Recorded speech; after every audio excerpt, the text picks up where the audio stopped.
Bonjour, moi c'est Kabibi Show de la conteuse africaine francophone. Je partage des histoires de vie réelles et vécues sur ma chaîne YouTube.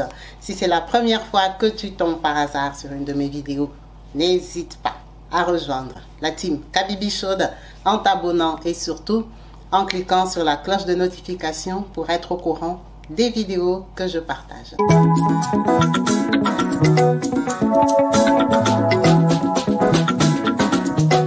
Partout dans le monde, sans exception, abonnez-vous sur la chaîne YouTube Kabibi Show TV. L'information en temps réel, temps réel. Yes. Bonjour à tous et bienvenue sur ma chaîne YouTube Kabibi Show TV.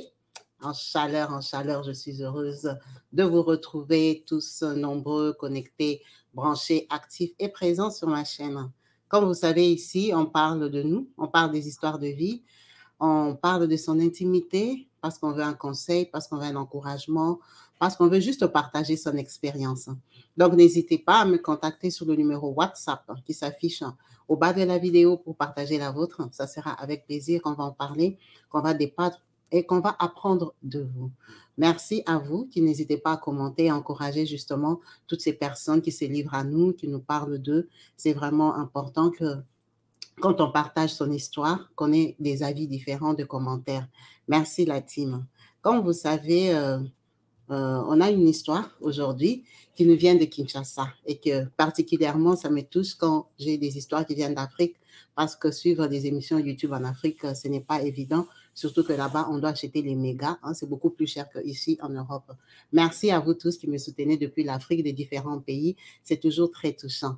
Notre maman nous a contactés depuis le Congo, Kinshasa, depuis la République démocratique. Merci, maman Angèle, pour ta participation sur la chaîne. Elle nous dit ceci. Elle est un peu perdue. Elle ne sait pas si elle doit continuer à s'accrocher à cette relation amoureuse qu'elle a. On va comprendre pourquoi. Maman Angèle nous dit que c'est une maman qui est née à Kinshasa même.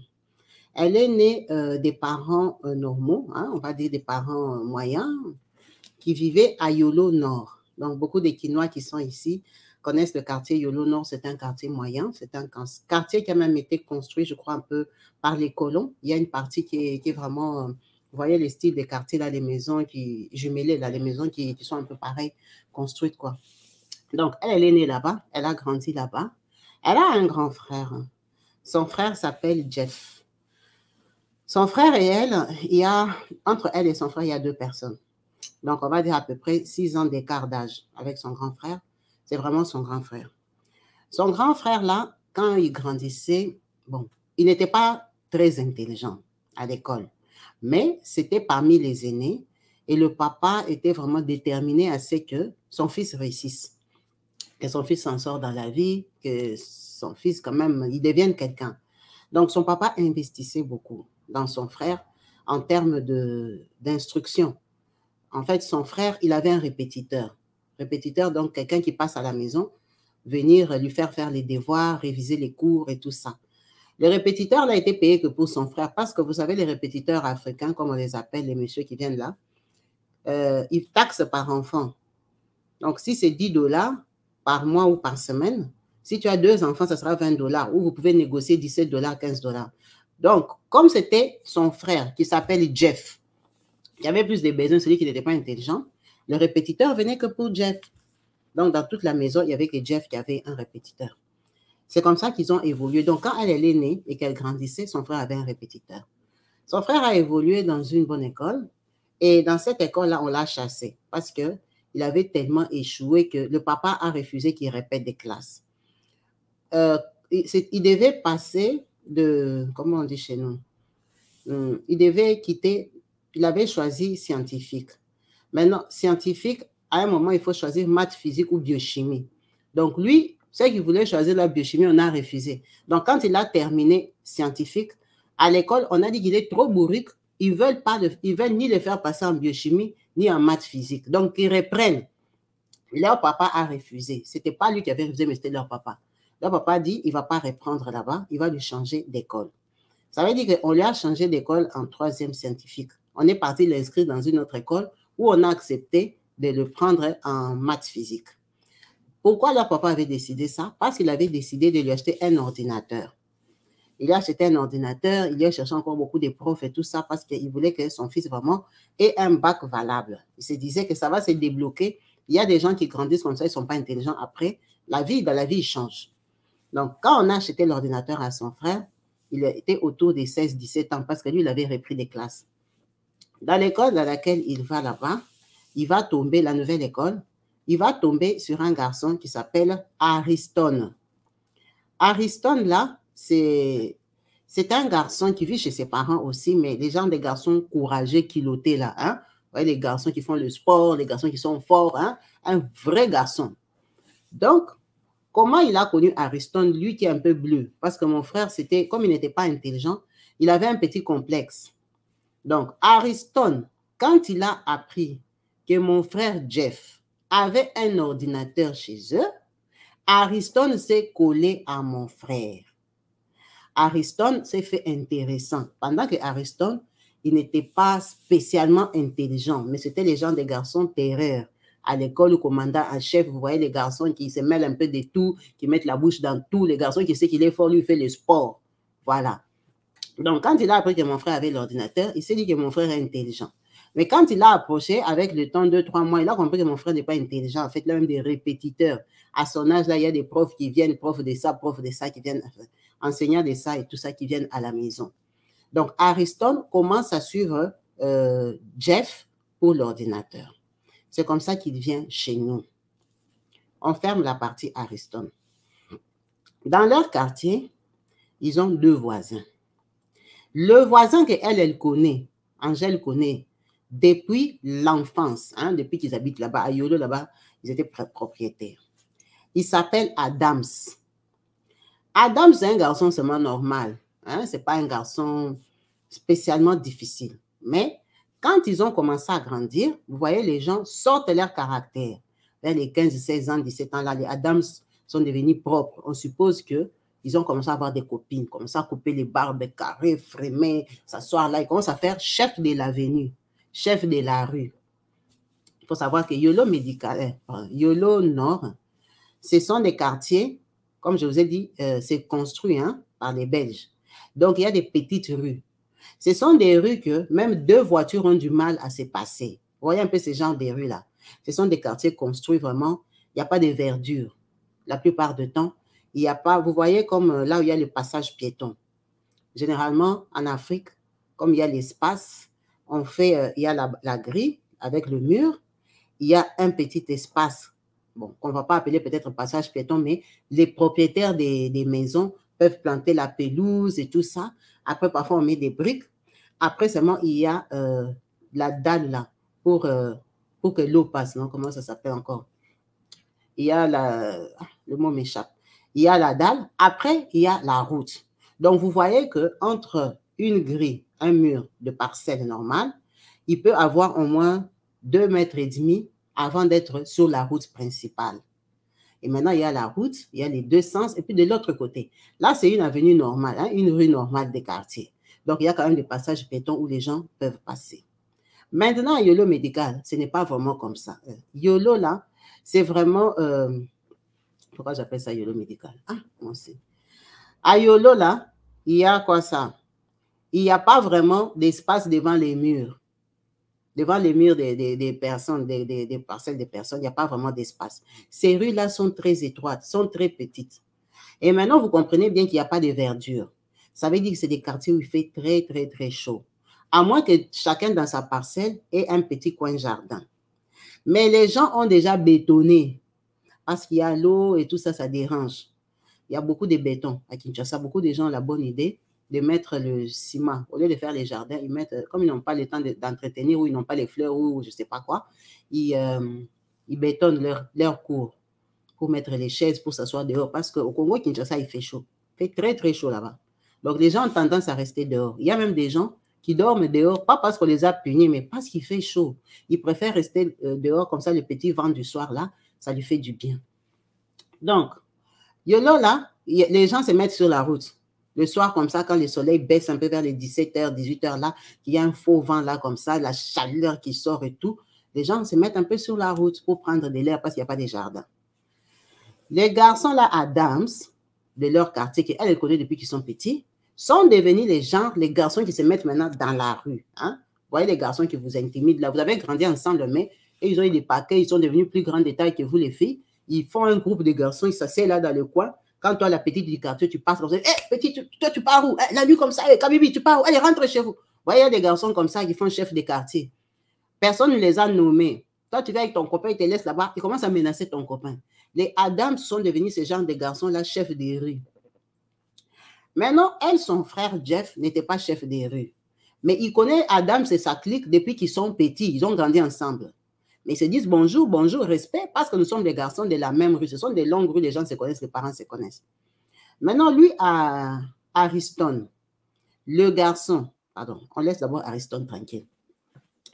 Sur leur même rue là, il y avait une dame.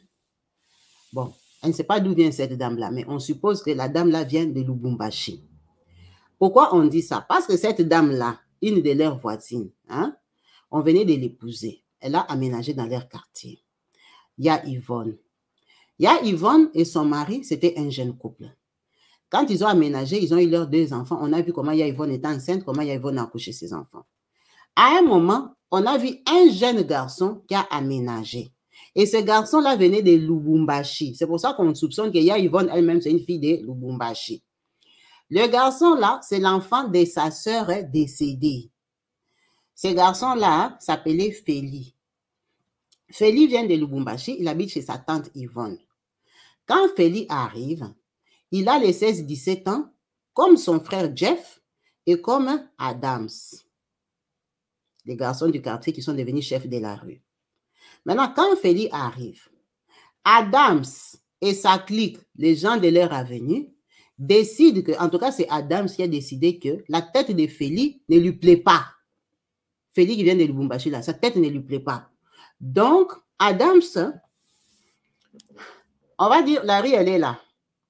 Pour aller sur le grand boulevard, Feli, qui vient de Lubumbashi, doit passer devant chez Adams pour prendre les bus, les taxis, tout, pour aller en ville ou que ce soit. À moins qu'il faufile par derrière, il va beaucoup marcher dans le quartier pour aller sortir sur un autre boulevard, aller chercher des transports pour se déplacer. Mais s'il passe devant chez Feli, c'est 4 minutes, il est sur la grande route. Maintenant, Adams a décidé que Feli ne doit pas passer devant chez eux parce que sa tête ne lui plaît pas.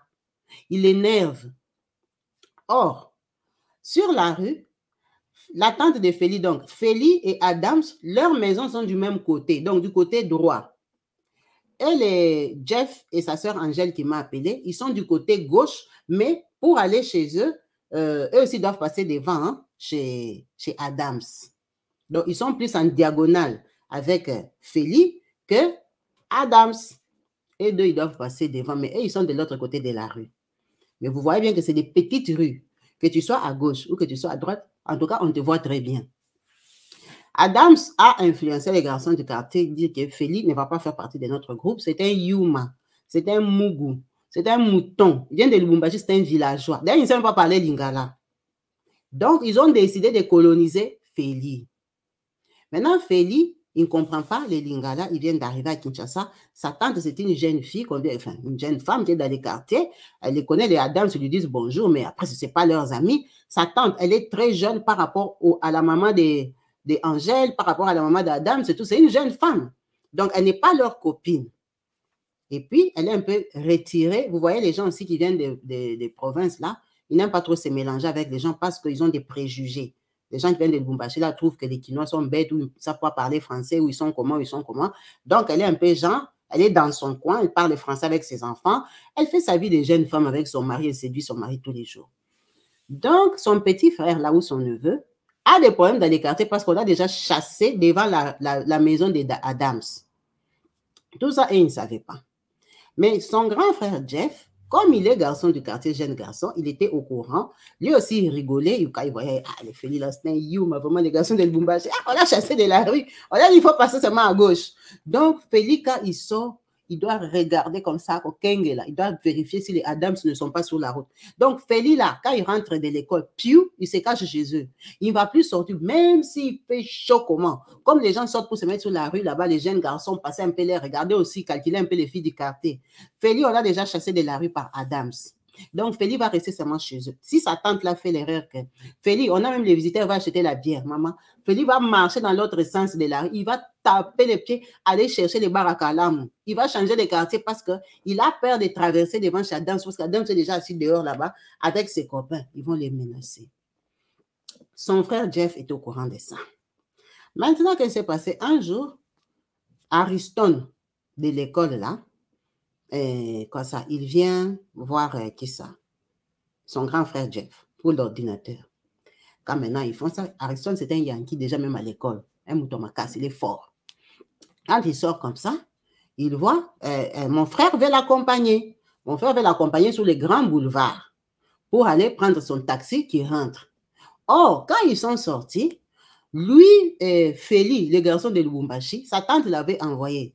La route qu'il devait prendre, c'est passer devant chez Adams. Or, Adams était seul ces jours-là. Donc, quand Feli a regardé, il a vu que Adams est seul, ils ne sont pas 2 ou 3. Il s'est dit, bon, comme il est seul, je peux traverser la rue, comme on m'a déjà dit, là, de ne pas passer devant chez eux, donc devant l'air gris, mais je peux passer de l'autre côté pour qu'ils ne me voient pas.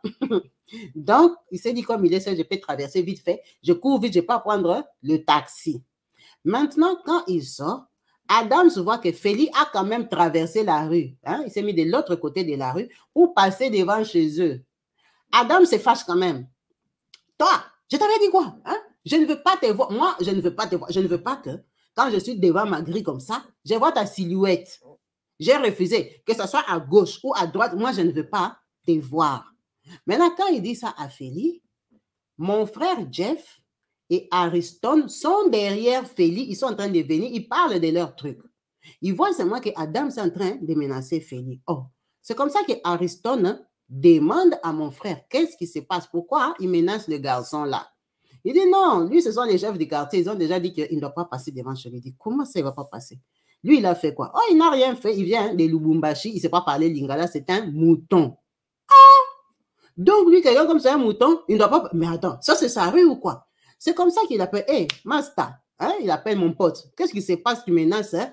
Mon cousin. Il dit, dégage, ce n'est pas ton cousin, tu ne le connais pas. Il dit, tu dis à qui dégage? Il dit, je te dis à toi, tu te mêles de quoi? J'ai dit, il ne passe pas, il ne passe pas. Tu vas faire quoi? Moi, je vais faire quoi? Hey, il ne savait pas que Ariston, hein, c'est quelqu'un bagarreur. Ils ont commencé à échanger avec Ariston. Feli était là-bas. Feli a commencé à trembler parce qu'il ne savait pas que, il ne connaissait pas Ariston, mais Ariston disait qu'il était son cousin. Voilà seulement les gens qui entrent dans les poèmes qui ne les regardent pas. Ariston a sauté sur Adams. Coup double patte devant chez les Adams. Il a dit, je ne te tape pas parce que tu as menacé Feli, je te tape parce que tu m'as manqué de respect. Quelqu'un qui a quitté leur quartier, il est venu suivre l'ordinateur, il commence à se battre dans les quartiers, là où il est parti suivre l'ordinateur. Donc, quand ils ont commencé à se battre là-bas, Feli est resté là-bas, il ne comprenait pas pourquoi Ariston se battait pour lui. C'est comme ça que papa, des autres d'Adam, ça a crié tout ça. Avant que les amis d'Adam se viennent là-bas, on avait déjà tabassé Adam sur la rossée. Quand Ariston a dit, demain je reviens. Demain je reviens. Si tu menaces Félix, si tu verras, je viendrai avec les gens de mon quartier, on va te tabasser devant ta parcelle, devant tes parents. Ariston l'a menacé, tout ça, ça chauffait le temps que les autres là viennent. La façon qu'ils ont vu seulement Ariston et qu'on avait déjà tapé Adams. Un moto dégage de notre quartier, vous n'allez rien me faire et tout ça. Moi, si vous osez me toucher, demain on va faire la descente ici. Il a menacé, c'était un garçon à problème. Ça veut dire que déjà mon frère a eu des problèmes parce qu'il était comme un traître. Parce que mon frère Jeff là, qui n'est pas intelligent, on a vu que celui qui était avec Ariston. Ariston a dit à Félix, tu vas passer devant chez eux. S'ils te touchent, tu verras ce que je vais leur faire. Et tout ça. Il a menacé. Toi, tu es un mouton comme ça, comme on te dit, ne passe pas toi si tu ne passes pas. Et tout, et tout. Donc, c'est comme ça qu'ils ont fait connaissance avec Félix. Ils sont partis. On ne sait pas s'ils avaient pris les mêmes taxis parce que Félix, on l'avait envoyé chez eux. Mon grand frère est resté. Mon grand frère a dit, ah non, moi, ça ne me regarde pas. C'est toi qui lui as manqué le respect. Tu l'as insulté et tout, et tout. Il a compris que Ariston, c'est un Yankee. Le lendemain, Ariston est venu encore au quartier. Quand il est venu, il a trouvé la bande d'Adams qui étaient assis devant chez eux. Ariston est passé seul, il les a regardés, il les a défiés. Mais Ariston, c'était un bagarreur. Donc, quand il est venu le lendemain, il était déjà blindé dans ses poches que s'ils osent m'attaquer, je sais comment je vais faire. Maintenant, le quartier d'où venait Ariston, c'était Matete. Matete, c'était un quartier des garçons chauds. Là-bas, on fait le catch, la boxe et tout ça. Les gens se tabassent là-bas grave. Les garçons des Matete, là, ce sont des garçons qui aiment beaucoup les sports. Ce sont des sportifs à Matete. Le matin, les gens courent, ils vont courir jusqu'à l'aéroport d'Indien. Ils sont vraiment sportifs. C'est des bagarreurs. Ils sont connus un peu pour ça à Kinshasa. Donc, elle et Ariston, ce sont pas des, les Adam, ce ne sont pas des voyous. Ce sont des garçons des YOLO, des garçons logiques qui font des beaux gosses et tout ça, qui s'habillent bien et tout. Mais ils essaient un peu de faire les Yankees. Quand ils ont compris que Ariston avait dit, si vous jouez, moi je vois les garçons de mon quartier, ils se sont dit, ça sera des luttes avec les garçons de Matete là, ils viendront nous casser la tête ici pour rien. Donc, ils se sont méfiés de lui. Ariston là a commencé à venir presque tous les jours dans notre quartier. Et il a demandé à mon frère chez Félix, c'est où? Mon frère a monté la grille de Félix, il est parti toquer pour faire l'amitié avec Félix. Toi, comment tu peux être un mouton comme ça? Toi, tu viens, on te dit, ne passe pas. Hey! C'est comme ça que Ariston et Félix se sont connus. Parce qu'ils suivaient l'ordinateur.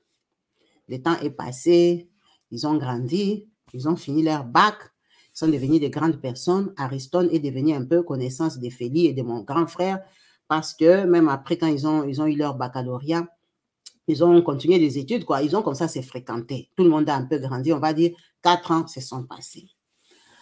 Elle, notre sœur ici, quand elle a eu 17 ans, c'est Ariston qui a commencé à lui faire les avances. Ariston, là, si même après les bacs, il venait chez eux, c'est parce qu'il avait flashé sur Angèle qui m'a appelé. Donc, quand Ariston a commencé à faire des avances, elle avait 17 ans. Parce qu'ils sont beaucoup plus âgés qu'elle. Avec les Félix et tous, ils ont grandi dans le quartier. Finalement, les Félix avec les Adams, hein, ils ont comme ça se dit bonjour, bonjour, bonjour, mais ils ne sont jamais devenus copains parce que c'est quand même les gens de la même avenue. Le temps est passé comme ça. Elle l'a accepté. Elle a commencé à sortir avec Ariston. Quand elle sort avec Ariston, tellement que c'est Ariston, là, tout le monde a peur de lui. Même son grand frère Jeff. Son grand frère, bon, il n'était pas un peu d'accord, mais bon, il savait qu'il sortait avec elle, mais c'était en cachette. Un jour, ils partent à la kermesse. Vous voyez les kermesses qu'on organisait là-bas pour les jeunes et tout ça. Ariston invite Angèle. La kermesse, là, c'était à Limité. Parce que Limité, ce n'est pas très loin, mais c'est un bon quartier quand même. Hein? C'était des kermesses un peu classe. Il l'amène là-bas. Quand ils arrivent, ce jour-là, à la kermesse, il y avait le concert, si c'est des JB, si c'est des quoi, un grand musicien qui devait jouer. Quand ils arrivent, les terrasses sont pleines, les places sont bouquées. C'est quand même une star qui va jouer. Maintenant, la place qu'ils ont trouvée, c'était au fond, loin là-bas. Ah. Quand ils entrent, ça les gêne, ils se disent, là, on va s'asseoir, on ne va pas bien voir l'artiste. Il faut qu'on force, on trouve une place aux terrasses qui sont un peu devant, hein, à côté du podium. C'est comme ça qu'ils sont en train de chercher, pas. Ils tombent sur une terrasse où la dame dit, la propriétaire de la terrasse, comme elle voyait, elle savait que sa terrasse, si vous êtes bien assis, vous allez voir le podium de JB Mpiana. Elle dit, il faut s'asseoir sur ma terrasse, la table, c'est $50. Donc, pour vous asseoir déjà, $50, la consommation à part. Donc, c'est comme si vous louez VIP. La table est $50. Et $50, c'est beaucoup. Non, vous êtes des jeunes. Eux, ce sont des étudiants, ils n'ont pas l'argent. Oh, mère et tout ça. Non, $50 avec une consommation peut-être d'une bière et des brochettes et tout ça. Mais JB Mpiana, il ne va pas chanter pendant 30 minutes ou pendant 2 heures de temps. Vous devez consommer, sinon il va vous lever. Parce que ce sont des soirées où ils doivent gagner de l'argent. Donc, ils sont debout là, ils sont en train de réfléchir. C'est comme ça que lui, Ariston, il appelle Félix, le garçon de Lubumbashi là. Hey, Félix, c'est comment? Tu es où? Félix dit que lui, il est à la maison. Ah, toi, si tu es à la maison, il y a les concerts de JBC à limité. Toi, tu ne viens pas. Il dit, ah, moi, je ne viens pas au concert comme ça et tout ça, il y a trop de monde et tout. Il dit, je suis un peu dans la merde ici. Est-ce que tu ne peux pas me dépanner $100? Comme Félix, sa tante là, ils avaient des moyens, hein, tout ça, ils s'en sortaient. Félix, c'était un garçon calme, organisé. Et Ariston, c'est quelqu'un qui lui a sauvé la vie. Ils sont devenus des amis. Ariston lui demande $100. Félix a accepté. Félix a quitté chez eux. Il est venu jusqu'à Limité. Il est parti à la grille là-bas. Comme Félix ne voulait pas entrer au concert, ils se sont donné les $100 à la grille. Vous voyez, dans les tours de la grille du concert là. Il lui a donné $100 la dette. Pour que eux deux, avec elle, Angèle, partent s'asseoir sur la terrasse, là, ils regardent JB Mpiana. Merci, merci. Il a dit, ah, Félix Moutounanga, c'est ma personne, c'est un garçon cool, tu vois. Il m'a donné $100. Ils se sont assis, ils ont bu, ils ont fait la fête, JB Mpiana jusqu'au matin. Quand ils sont rentrés, la vie a continué. Félix a commencé à suivre Ariston que, rends-moi mes $100. Ariston dit, il ne va pas lui donner n'importe. C'est comme ça qu'elle, elle a appris que, oh, on lui a jamais remis ces 100 $. Si c'est 7 mois après, ils sont toujours en train de parler des 100 $. Elle lui demande, chérie, mais cette histoire que Félix t'es sur les 100 $, c'est quoi? Il dit, ah, Kiki, là-bas, je n'ai pas l'argent.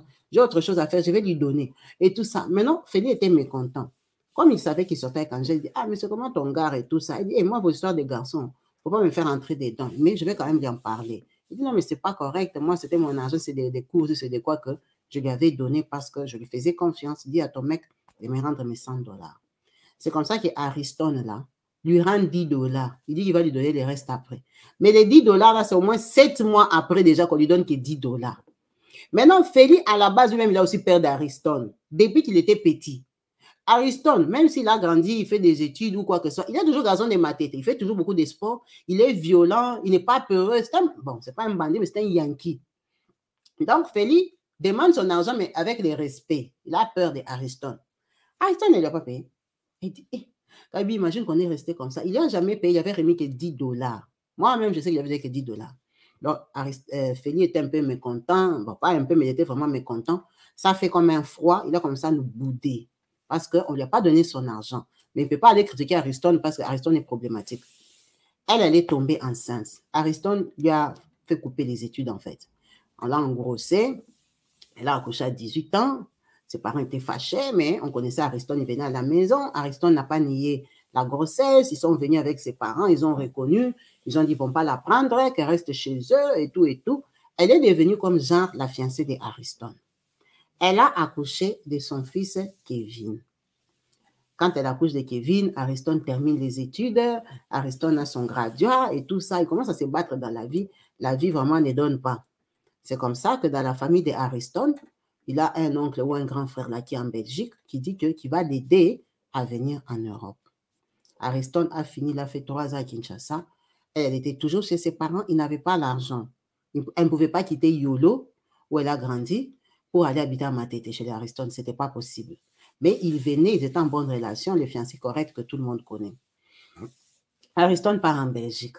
Quand il part en Belgique et tous là-bas, les Adams sont déjà partis. Hein. Adams était déjà parti à Paris. Adams était parti en Europe avant tout le monde. Et Félix, il était là-bas, il était à l'université de Kinshasa et tout. Ariston part en Belgique. Elle reste au Congo-Kinshasa. Elle attend son fiancé Ariston.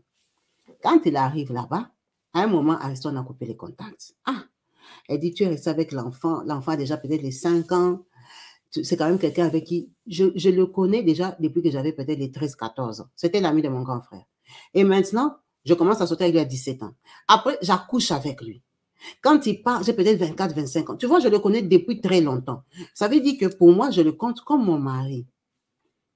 Il arrive en Belgique, à un moment, il coupe contact.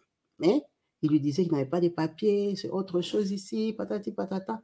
Quand il a coupé les contacts là, en fait, qu'est-ce qui s'est passé? C'est que en Belgique, là, il est tombé sur une fille.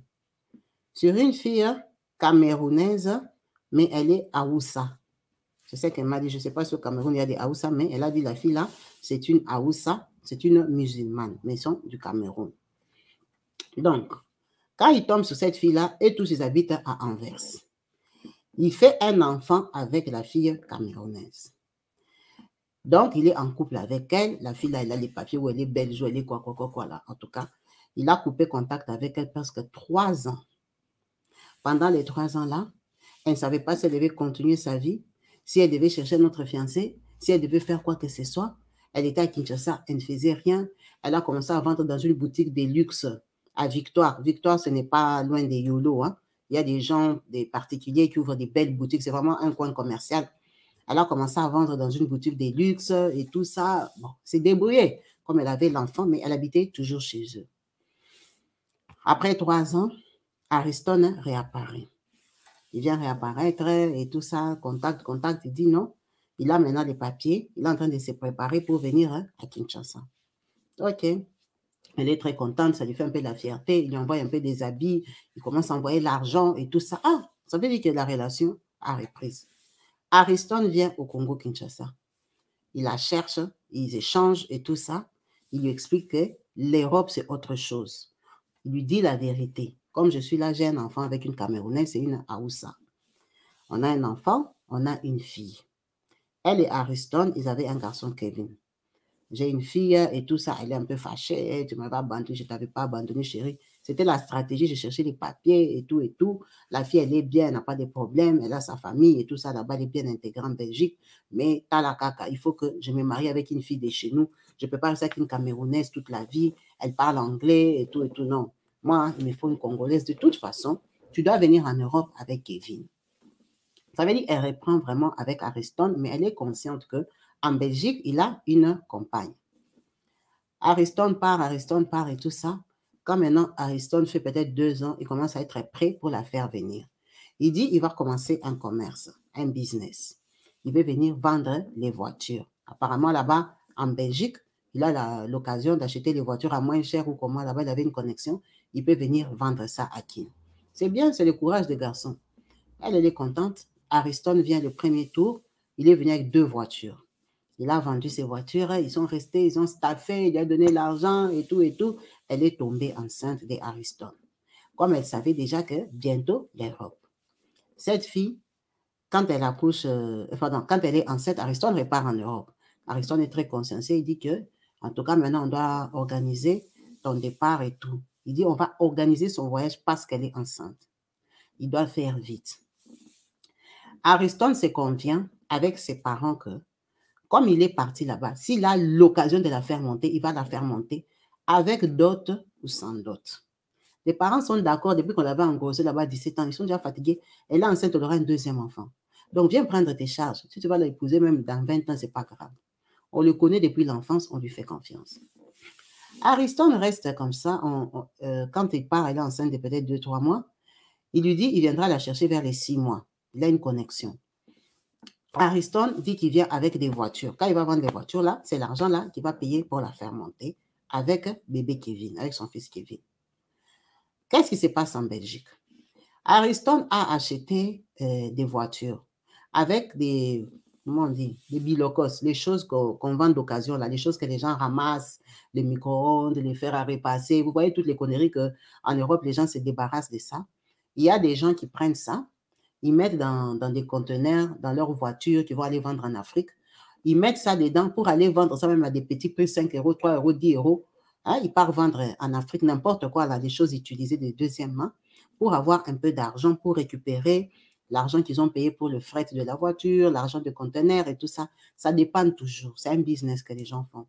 Donc, Ariston, il avait eu une connexion où il récupérait les choses. Et du coup, il avait besoin d'un garage. Ariston, tout ce qu'il fait là, il ne dit pas à la fille Aoussa que moi et toi, le mariage est terminé, je suis en train de faire venir ma femme du Congo. C'est un secret, non? Vous savez comment les hommes font, et tu es avec lui, c'est pas une autre fille vient d'Afrique. C'est ça qu'il est en train de faire à la Camerounaise. Donc, il dit à la fille qu'il a besoin d'un garage. La fille Aoussa, là, va lui présenter, il connaît les frères et sœurs de la fille camerounaise. Donc, un des frères de sa compagne, on va l'appeler comme ça, il lui dit, j'ai un ami à moi qui s'appelle Hassan. C'est aussi un anglophone, hein, c'est un musulman camerounais. Et lui, il est aussi dans les business. Hassan, là, c'est quelqu'un qui fait des conteneurs pour ramener en Afrique et tout ça. Il peut te trouver un garage parce qu'eux aussi, ils achètent les choses comme toi, ils savent où les stocker. C'est comme ça que le beau-frère camerounais lui présente Hassan. Quand il rencontre Hassan, il sympathise. Hassan lui dit, d'accord, moi, j'ai des garages. J'ai un garage, je ne sais pas où ça. D'ailleurs, je fais louer. Prenons que tu peux me louer le garage à 100 euros le mois. Le temps que tu mets tes affaires et que tu les fasses partir. Quand toi, tu pars, si le garage est vide, je peux louer aussi à quelqu'un d'autre parce que c'est un garage, je n'aime pas que ça chôme. À moins que toi, tu veuilles le garder toute l'année. Comme tu sais que tu es devenu homme d'affaires, tu es dans ce business-là, tu vas continuer à acheter les trucs. Ils se conviennent 100 euros. On lui donne le garage. Hassan lui fait un contrat de garage, parce que Hassan, c'est son garage. Il lui fait un contrat et tout ça. Il lui donne son RIB. Et vire-moi l'argent, j'aime que les choses soient claires, parce que Hassan, c'est un vrai homme d'affaires. Donc, le garçon ici, Ariston, fait le virement des 100 euros des loyers, 35 euros, je ne sais pas, des garanties ou de quoi là, hein, ouverture de contrat. Il lui vire à peu près 170 euros. On lui donne les garages et les clés. Ariston met ses affaires. Ariston, quand il avait mis ses affaires, c'est quand il était venu le premier tour avec les voitures. Après, il répare. Quand il répare, c'est quand il a décidé d'acheter les pièces montées, là, les pièces qu'il a ramassées. Il a utilisé. Il est venu pour vendre. Maintenant, Ariston, entre le premier voyage et le deuxième voyage, il s'était écoulé peut-être 9 mois. Or, pendant les 9 mois-là, il n'avait pas l'argent. Ça veut dire qu'il payait le garage là 100 euros, 100 euros, 100 euros. Le garage était vide. Il a encore rempli le garage pour le deuxième voyage. Maintenant, quand il voulait venir pour le deuxième voyage, il savait qu'il doit faire voyager cette fille-ci, Angèle. Donc, il n'aura pas besoin du garage parce que tout l'argent, il va payer pour le voyage d'Angèle et l'enfant. Il n'a plus besoin du garage de Hassan. Il appelle Hassan, il dit à Hassan que je ne veux plus de ton garage. Comme Hassan est logique, Hassan aussi demande à Ariston son RIB. Donne-moi ton RIB, comme ça je vais te rembourser ta garantie. Parce qu'avant, l'argent, c'est Ariston qui donnait à Hassan. Maintenant, Hassan doit aussi rembourser l'argent à Ariston. C'est comme ça que Hassan prend, si c'est 110 euros, si c'est 55 euros, si c'est 60 euros, il fait les virements à Ariston parce que Hassan est carré, il veut que ces choses soient bien écrites ou il fait des déclarations en Europe et tout ça. En tout cas, cette histoire, c'est comme un blanc. Il rembourse les 70 euros à Ariston. Ariston prend les clés du garage, il lui donne les bons comptes, font les bons amis. Ariston vient à Kinshasa. Avant de venir à Kinshasa, il dit à sa femme Angèle qu'il vient avec les voitures et les bilocos, les choses qu'il a dans sa voiture pour vendre. Quand le conteneur arrive à Kin, Ariston prend l'avion, il descend à Kinshasa. Il se voit avec Angèle. Il explique tout à Angèle comment, s'il vend, il aura peut-être, on va dire, 12 000 $. Parce qu'il vient des voyages rapides. Il aura 12 000 $. La route, pour elle et Kevin, c'est peut-être 4 000. Bon, comme il est, pardon, c'est 8 000. Il peut rester avec 4 000. C'est un garçon qui vient d'Europe. Il a sa famille, ses parents sont à Matete. Il doit payer l'hôtel, il doit manger, il doit se déplacer. Il y a tout ça. Donc, les 4 000 là, c'est l'argent qu'on compte dans les affaires qu'il va vendre, les fers, les choses qu'il avait ramassées en Europe. C'est ça qui va les faire vivre pendant son séjour, le temps qu'il vendent ses voitures. Ce ne sont pas des voitures de luxe. Vous comprenez bien qu'il n'a pas l'argent. Ce sont des voitures qu'il achète à 1 000 euros, 1 200 là-bas en Belgique, avec les frais et tout ça. Quand ça arrive au Congo, il peut les vendre à 4 000, 5 000, occasion d'Europe et tout ça. Ce sont des voitures qui vont faire taxi. Ce n'est pas un gros businessman. Donc, elles, quand ils se sont vus, ils ont fait ces programmes-là, peut-être pendant 4 jours. Après, maintenant, le 4e jour, il lui dit, oh non, chérie, on doit organiser ton mariage. Non, je dois t'épouser, on fait seulement le mariage, on fait la fête. Et... Ah, papa, tu n'as pas encore vendu la voiture. Maintenant, on va faire la fête avec quel argent? Toi, la façon que tu m'as expliqué, il faut que les 2 voitures partent. Il dit, oui, je sais, ça c'est pour ton voyage, mais ce n'est pas grave. Comme Dieu sait faire les choses, j'ai un montant d'argent là. Et tout ça, j'ai fait une affaire là en Belgique qui a donné. Il faut qu'on se marie et tout ça. Tu es enceinte comme ça 7 mois. Le mari dit qu'il veut t'épouser et puis t'amène en Europe. Est-ce que tu vas dire non? Elle dit d'accord, oui, on doit se marier. Il faut que comme je viens là, je suis arrivée là, tu vois, je n'ai pas beaucoup de temps, que les parents me donnent déjà la liste. Moi, j'organise mes oncles et patati. Elle a accepté, elle est partie voir ses parents, la liste, la dot et tout ça. C'est un garçon d'Europe. On lui a bombardé 2500 là-bas, l'argent. Il n'y a pas de soucis et tout. Alors que qu'est-ce qui s'est passé? Hassan, quand il avait enregistré les RIB de Ariston, il avait écrit en remboursement. Parce que vous voyez, quand vous voulez faire un virement, parfois on te dit, est-ce que tu veux nommer ton virement? Il avait écrit remboursement. Peut-être qu'il a fait une abréviation pour qu'il s'en souvienne. Il a viré 55 euros. Alors que Hassan, dans sa vraie vie, il faisait un remboursement de 12 500. On ne sait pas si c'était à la banque, si c'était à quoi. Il devait faire un remboursement. C'était un remboursement qu'il devait faire en 2 fois ou en 3 fois.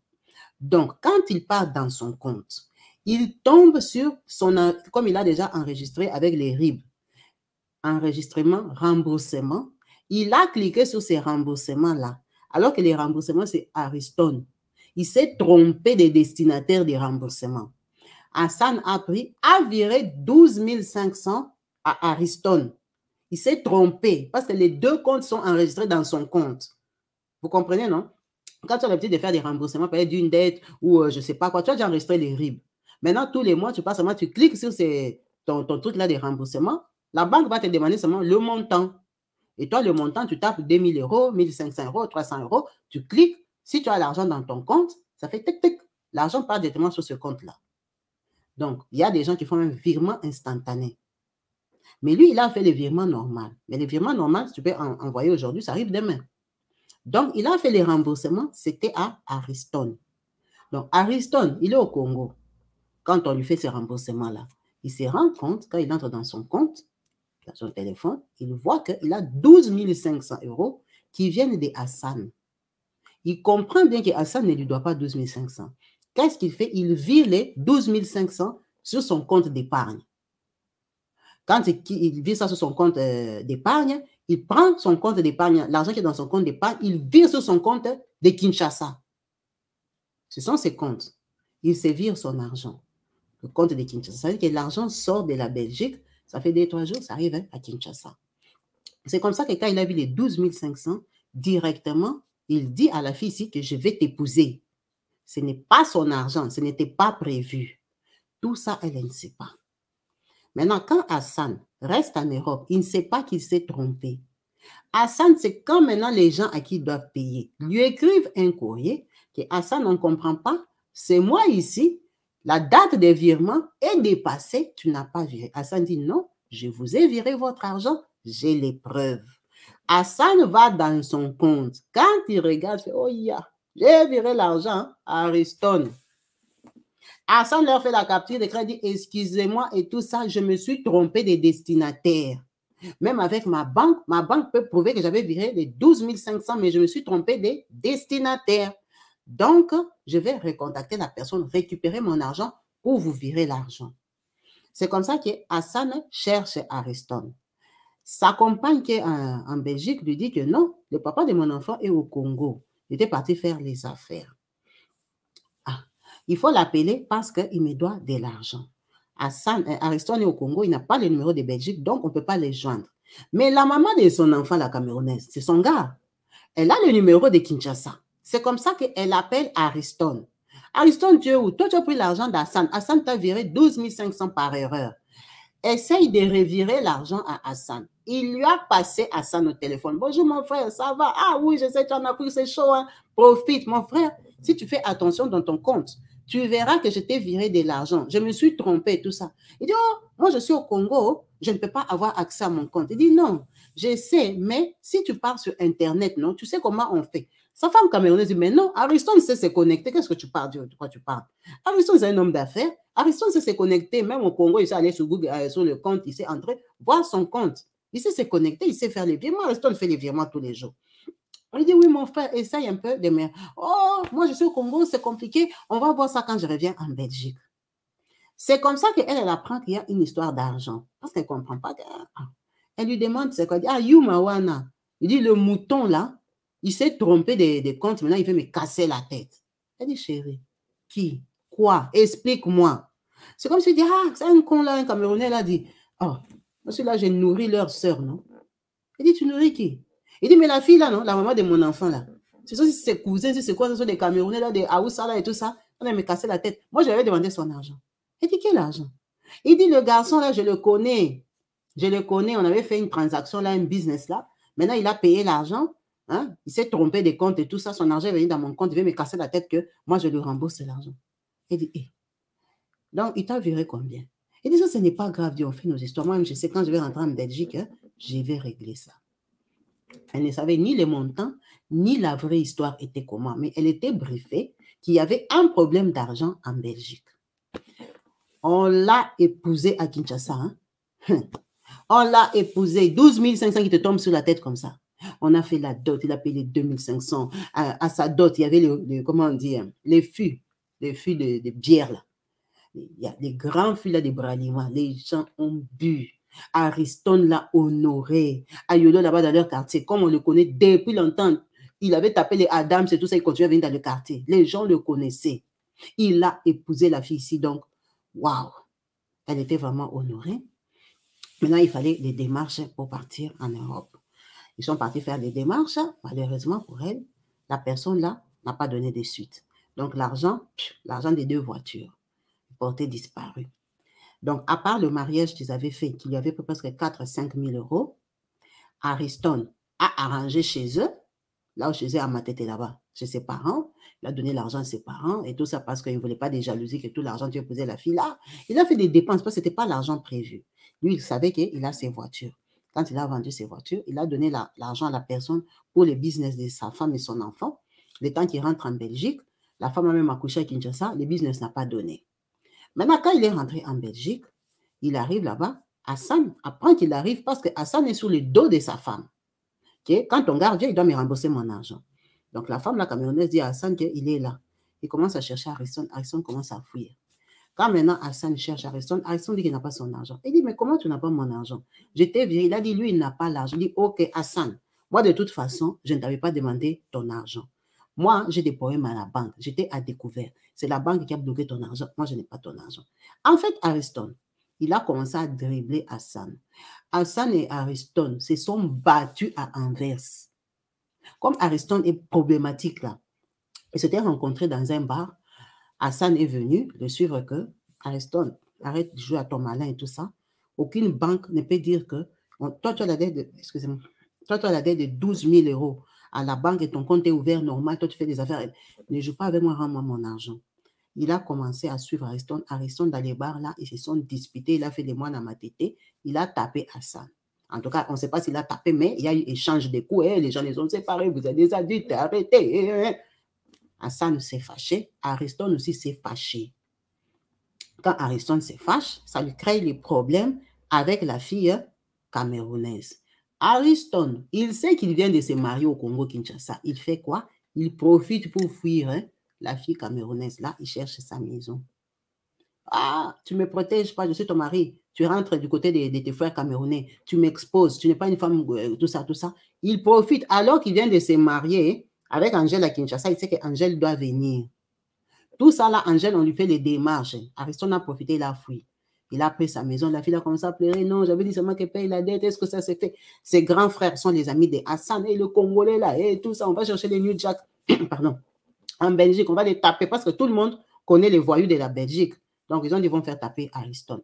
Ariston a fait son bandit, donc Congolais. Il s'est barré. Là, il ne va pas rembourser l'argent à Hassan. De toute façon, comme Hassan lui a manqué de respect, il est venu les ridiculiser, l'humilier en boîte de nuit ou dans un bar, parler de lui. Il a déjà raconté cette histoire à tout Anvers. C'est ça son salaire. Il n'a nulle part où le mettre. Lui, il n'avait pas demandé son argent. Son argent, c'est la banque qui a bloqué, il n'a pas. Point barre. Elle, on lui a escroqué l'argent des voyages. Ça veut dire qu'Ariston, il n'a plus d'argent parce que c'était l'argent des voitures. Il doit recommencer les business au début. L'argent qui était resté, il avait donné à ses parents et le reste, il s'est installé avec en Europe. Il a pris son studio. Ça veut dire que côté des marches, ils sont à 0.0. La fille, elle a accouché au Congo, du deuxième enfant chez eux, mais elle est bien mariée. Ariston, tout ça, il ne dit pas à la fille que maintenant il a une difficulté, il n'a plus d'argent. Il doit travailler. Il doit chercher d'autres argent. Elle dit, Kabibi, tout ce que je te raconte là, ça fait peut-être 7 mois. J'ai déjà accouché mon enfant, même 5 mois. En Europe, ça a déjà chauffé Hassan et Ariston. Ils ne me donnent jamais des suites. Je suis seulement comme ça à Kinshasa. Un jour, mon enfant, son grand garçon, Kevin, il est parti à l'école. Après, elle voit seulement, on ramène Kevin par les responsables de l'école. Oh, il est malade, il est en classe, il fait que dormir, les fièvres, tout ça. Ouais, c'est en Afrique, non? Les responsables de l'école, les papas qui nettoient la cour là, on lui a confié l'enfant qui va ramener l'enfant à la maison. Kevin rentre, fièvre, malaria et tout ça. Elle avait un peu d'argent. Elle l'amène à l'hôpital, à Bondé. C'est une clinique privée là-bas qui est bien aussi, qui est un peu à limiter là-bas. Elle amène l'enfant, qu'on a regardé parce que l'enfant est faible, les yeux sont devenus jaunes et tout ça. Fièvre, fièvre, fièvre. On a ramené Kevin peut-être vers les 10h30, 11h. À 17h, il était déjà mort. Elle a perdu Kevin. Son enfant qu'elle a accouché à 17 ans pour lequel elle a laissé l'école, elle a arrêté les études. L'enfant est mort. Elle a pleuré, elle avait un bébé de 5 mois. Ariston lui-même dépassé. Les démarches venaient de rater pour elle et Kevin. Kevin est mort. Le deuil. Ariston a dit, il n'a pas l'argent, il ne peut pas venir. Donc, il a pris encore toutes les miettes d'argent qu'il est en train de reconstituer comme capital pour acheter les voitures. Il a envoyé pour les deuils de Kevin parce que regardez les niveaux du mariage. Et maintenant, ton enfant mère, tu vas faire quel deuil? Donc, il a envoyé l'argent. On a pleuré Kevin. Ariston n'est pas venu. Quand on pleure Kevin, là, les deuils terminent. Elle dit Kabibi, depuis le deuil de mon enfant, quand je dors, je vois comme si j'ai des relations avec un homme qui est un rasta, qui a des locks. Un homme, je le vois. Ce n'est pas que je me réveille, je suis surprise. Non, quand je dors, je vois vraiment que je suis bien avec un homme qui a des locks, un noir qui a des locks sur sa tête. Et je dis, ça, c'est quel genre de rêve? J'ai commencé à prier. Je suis à Kinshasa quand même. J'ai commencé à prier et tout ça. Même quand j'ai pris Kabibi. L'homme là, parfois quand je dors, il dit, mais pourquoi tu me chasses? Je suis ton mari, je t'avais épousé. Ça, c'est dans les rêves. Dans les rêves. Je dis, c'est des visions, c'est des rêves et tout ça. Ça commence à me déranger. Problème des maris de nuit à mon âge. J'ai bien grandi chez nous. Chez nous, il n'y a pas des choses de sorcellerie particulière ou quoi que ce soit. Rien du tout. Ariston, je ne le trompe pas. Tu vois que même quand il m'avait abandonné pendant les 3 ans là, moi, j'ai travaillé. J'ai commencé à avoir des problèmes de mari de nuit. Ariston, il a fait un accident là-bas à Anvers, Kabibi. Ariston a tapé 4 mois à l'hôpital à Anvers. Moi, problème de mari de nuit. Prie pour Ariston. Prie pour toi. Prie pour l'enfant, Kabibi. Tout ça, je suis chez mes parents. Je suis chez mes parents. On a commencé à marcher église à église, prophète en prophète et tout ça.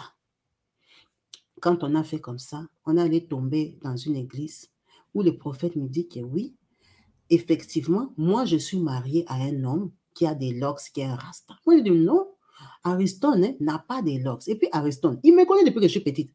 Il dit, oh, mais peut-être qu'il a fait des fétiches. Il n'a pas de fétiches. Il était à l'hôpital, il vient de sortir. Il est malade, il ne travaille même pas. Il est seul à la maison, il doit faire tous les soins tout seul et tout. C'est comme ça que les prophètes disent non. Et il prie. Dieu leur parle que je suis mariée à un homme qui a des locks. Maintenant, comme je suis dépassée, notre vie a basculé. Ariston ne travaille pas en Belgique. Il est dit c'est un accident de travail ou un arrêt de travail ou quoi que ce soit là. Il n'a pas d'argent. L'argent qu'on le paye, ce n'est pas comme l'argent des salaires quand quelqu'un part au travail. Prenons que si son salaire c'était 2000 €, quand il est malade, il perçoit 1400. Donc, il a des loyers à payer parce qu'il a déjà fui la Camerounaise. Et moi, je ne travaille pas parce que j'ai des problèmes depuis que l'enfant était mort.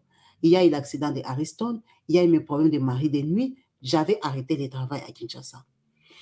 On a des difficultés d'argent, la vie est chamboulée, donc rien ne va dans ma vie. C'est comme ça que je pose la question à Ariston. Donc, quand je dis, on était parti à telle église, le pasteur là me dit que moi, je suis mariée à un monsieur qui a des locks et tout ça. Cette histoire de monsieur qui a des locks, chérie, je ne comprends pas et tout. Après, Ariston me dit, je ne sais pas. Les Camerounais, là aussi, ce sont des sorciers. J'ai dit, quel Camerounais? C'est la fille, là, qui te fait les fétiches parce que tu veux la laisser. Moi, comme je sais qu'il a un enfant avec une Camerounaise, il me dit, non, tu sais que le monsieur, là, le Hassan, là, c'est un rasta. Je lui dis, quel Hassan? Il dit, le monsieur, là, que je t'avais expliqué, non? Quel expliqué?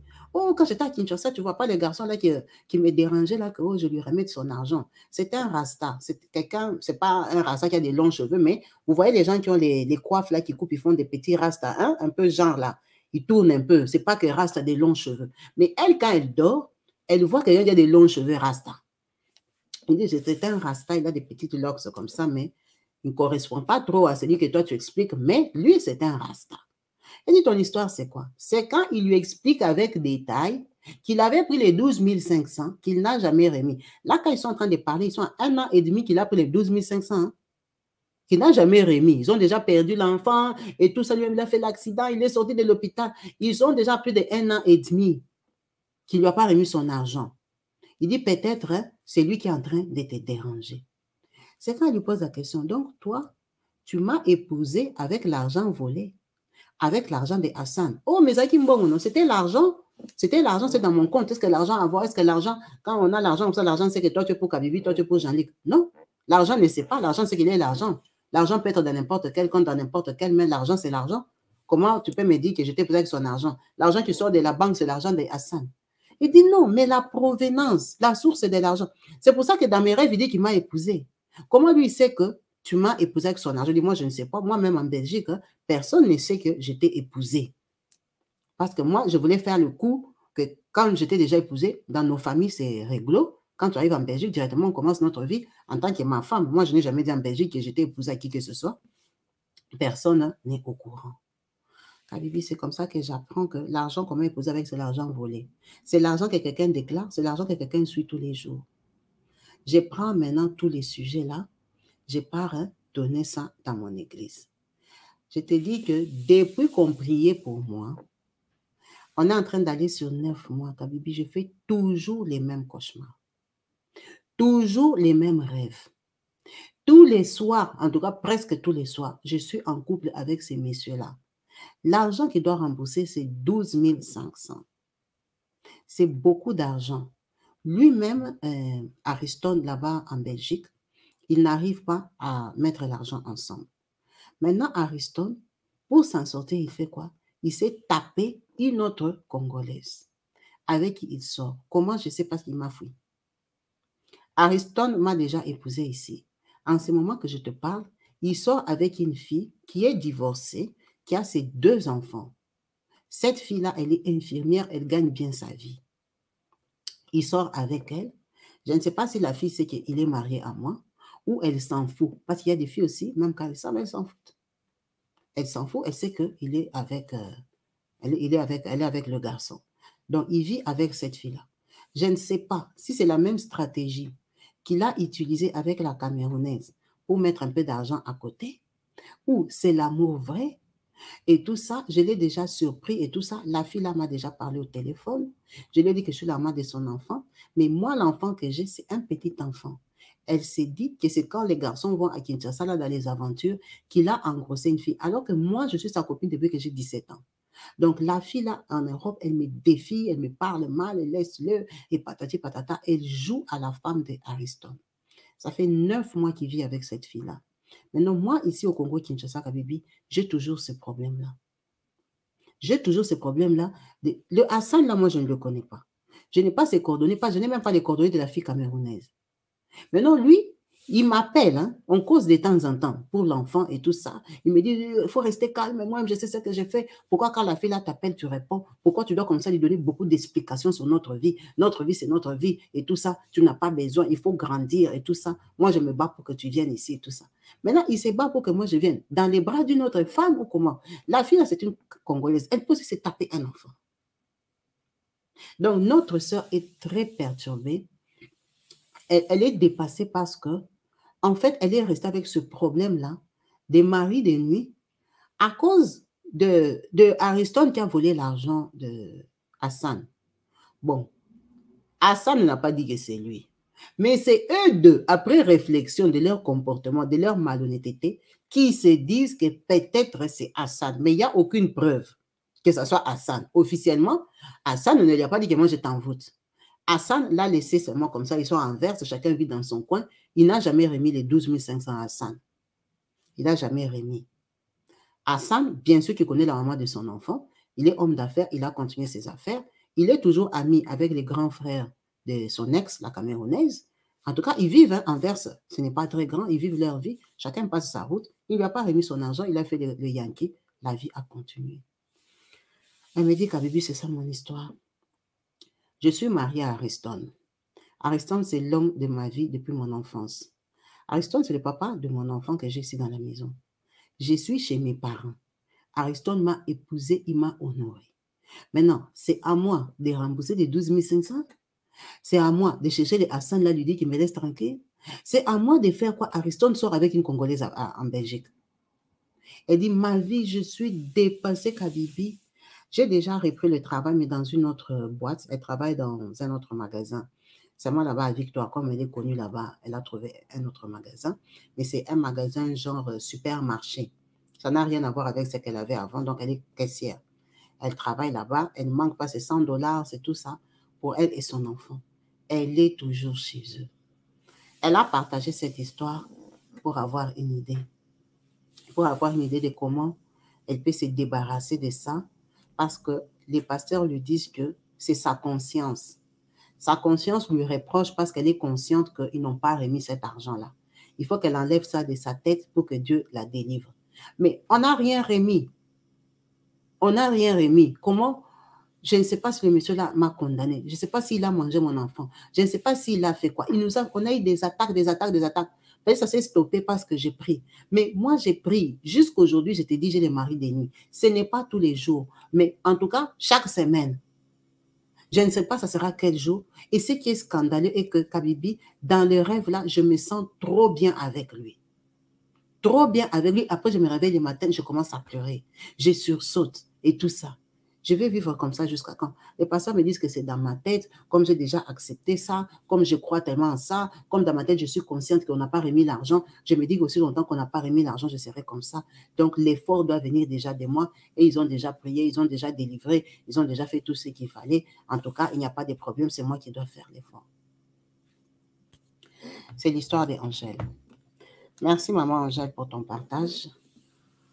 Waouh, merci beaucoup pour ton histoire qui est bien triste, hein, qui est vraiment qui est insupportable. Dans cette histoire, je pense que tu n'y es pour rien. C'est pas toi qui as pris l'argent. En tant que jeune femme, c'est normal qu'un homme que tu aimes depuis l'enfance, un homme qui est le papa de ton enfant, un homme que tu as attendu, quand il revient, te dit je vais t'épouser, c'est normal que tu acceptes. On ne peut pas te condamner sur ça, mais les hommes là, parfois ils ne nous disent jamais tout. Ils ne nous disent pas la vérité de comment ils gagnent leurs 100 francs, leurs 200 francs. Parfois, on se retrouve victime que tu as bouffé l'argent de quelqu'un, tu ne connais pas la provenance. C'est vraiment dommage pour toi. Mais bon, comme tu dis que tu pries, ça veut dire que tu as fait le bon choix. Tu fais le bon combat spirituellement. C'est un combat de nuit, comme on dit, de sorcellerie. Parce que tu dis que tu n'as jamais eu ce problème-là toute ta vie. Dans ton enfance, tu étais bien. Que ça commence seulement un matin comme ça. Et que le monsieur te réclame, te dit que tu es sa femme, tu es marié avec lui. C'est quand même grave. On vient de pays différents, on ne se connaît pas, chacun a sa croyance, chacun a d'où il vient. Il y a même des gens qui prient, qui sont chrétiens, mais quand tu as un problème avec lui, c'est autre chose que tu vas voir. Donc, dire que Hassan a fait je ne sais pas quoi, il n'y a pas de preuve. Mais on peut beaucoup le soupçonner parce qu'il a abandonné cet argent-là, 12 500 €. Même pour nous qui sommes en Europe, c'est beaucoup trop d'argent. C'est beaucoup d'argent, 12 000 €. Mais que quelqu'un a laissé seulement comme ça, il est parti. C'est que peut-être qu'il s'est récompensé différemment. Pour qu'il abandonne 12 500 €. Et tu as vu, c'est un garçon très rangé, organisé, qui fait son business droit. Il est honnête parce qu'il a déjà fait ses structures, même des remboursements. Sa façon de fonctionner, même les Congolais, je ne sais pas, après, il y a des Congolais hommes d'affaires qui sont sérieux, carrés. C'est différent. Mais c'est quand même quelqu'un d'organisé qui réussit. C'est un grand homme d'affaires qui fait ses conteneurs, qui a ce garage, ses trucs de location. Vraiment, c'est dommage aussi qu'entre nous, on soit aussi traître comme ça. Quelqu'un qui a déjà volé une fois, c'est facile qu'il vole 2 fois. Si tu nous as raconté l'histoire de Félix, il a escroqué Félix 100 $, il lui a remis 10 $ jusqu'à aujourd'hui, il ne lui a jamais donné son argent, ça veut dire que c'est un mauvais garçon depuis l'enfance. C'est sa façon de fonctionner. Quand il prend l'argent des gens, il s'en fout après. Ça ne lui pèse pas sur la conscience. Ça ne lui pèse pas, ça ne le dérange pas. Et c'est dommage qu'il ait continué comme ça jusqu'à l'âge adulte. En fait, Ariston, c'est un voleur, c'est un malhonnête. C'est pas quelqu'un d'honnête. Et il te fait subir ses problèmes.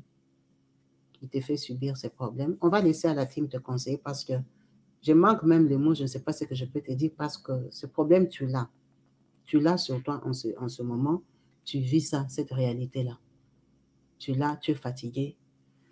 Tu me dis, on t'a déjà amené partout. Tu es même déjà parti chez le pasteur Walesa et tout ça. On t'a déjà fait les prières.